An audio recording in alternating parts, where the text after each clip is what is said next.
Welcome to Telugu not out. Mass హీరోగా మంచి ఫామ్లో ఉన్న హీరో గోపీచంద్కి మంచువారి వారసుడిగా తెరంగేటం చేసి తన మార్కు నటనతో దూసుకు వెళ్తున్న విష్ణుకి బాక్సాఫీస్ క్లాష్ ఏమైనా ఉందా అన్నది ఈ వీడియోలో చూద్దాం. ముందుగా 2008లో వీరి సినిమాల మధ్య పోటీ రావడం జరిగింది. కృష్ణార్జున సినిమాతో మంచు విష్ణు ఫిబ్రవరి 1న రాగా అది వచ్చిన 13 రోజులకి ఫిబ్రవరి 14న గోపీచంద్ ఒంటరి సినిమాతో వచ్చారు. పి వాసు డైరెక్షన్లో వచ్చిన కృష్ణార్జున మూవీ విడుదలకు ముందు మంచి హైప్ అయితే దక్కించుకోగలిగింది. అందుకు ప్రధాన కారణం నాగార్జున గారు ఈ సినిమాలో నటించడం అని చెప్పొచ్చు. అయితే కథ జనాకర్షణ పొందలేకపోవడంతో ఇది బాక్సాఫీస్ వద్ద కొంతమేర మాత్రమే ఆకట్టుకోగలిగింది. ఫైనల్ గా యావరేజ్ గా నిలిచింది. ఇక గోపీచంద్ మూవీ ఒంటరి విషయానికి వస్తే బివి రమణ డైరెక్షన్ లో వచ్చిన ఈ సినిమా బాక్సాఫీస్ వద్ద పరాజయాన్ని చూసింది. భావన హీరోయిన్ కాగా కొన్ని ఎమోషన్ సీన్లు మాత్రం ఆకట్టుకుంటాయి. ఇక తర్వాత రెండవసారి వీరి మధ్య క్లాష్ 2011లో వచ్చింది.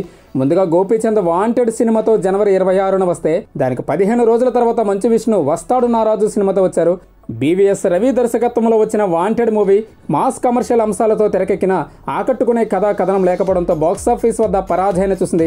ఇక మంచు విష్ణు మూవీ వస్తాడు నారాజు కూడా పేలవమైన కథనంతో ఆడియన్స్ను ఏమాత్రం మెప్పించలేక బాక్సాఫీస్ వద్ద బోల్తపడింది. ఇలా ఈ రెండవ క్లాష్లో ఇద్దరు హీరోలు ఫ్లాపులనే చూశారు. ఇక చివరగా మూడవసారి మంచు విష్ణు గోపీచంద్ల మధ్య 2014లో పోటీ వచ్చింది. మంచు విష్ణు అనుక్షణం సినిమాతో సెప్టెంబర్ 13న వస్తే అది వచ్చిన 13 రోజులకి గోపీచంద్ లౌక్యం మూవీతో వచ్చారు. అనుక్షణం మూవీ క్రైమ్ థ్రిల్లర్ నేపథ్యంలో వచ్చిన మంచి సస్పెన్సివ్ కాన్సెప్ట్ కాగా ఇది బాక్సాఫీస్ వద్ద మంచి కలెక్షన్లు రాబట్టి అబవ్ యావరేజ్ అనిపించుకుంది. దీనికి డైరెక్టర్ రామ్ గోపాల్ వర్మ. ఇక గోపీచంద్ లౌక్యం మూవీ విషయానికి వస్తే ఇది రొమాంటిక్ కామెడీ టచ్ తో వచ్చిన మూవీ.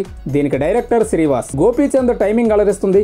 ఈ మూవీకి ఆడియన్స్ బ్రహ్మరథమే పట్టారంటే ఎంటర్టైన్మెంట్ మరి ఆ లెక్కలో ఉంటుంది. అలా గోపీచంద్ లౌక్యం మూవీ బ్లాక్ బస్టర్ గా నిలిచింది. మరి ఇదండి ఇన్ఫర్మేషన్. ఈ వీడియో నచ్చిందని ఆశిస్తున్నాం. మరో ఇంట్రెస్టింగ్ వీడియోతో మళ్ళీ కలుద్దాం.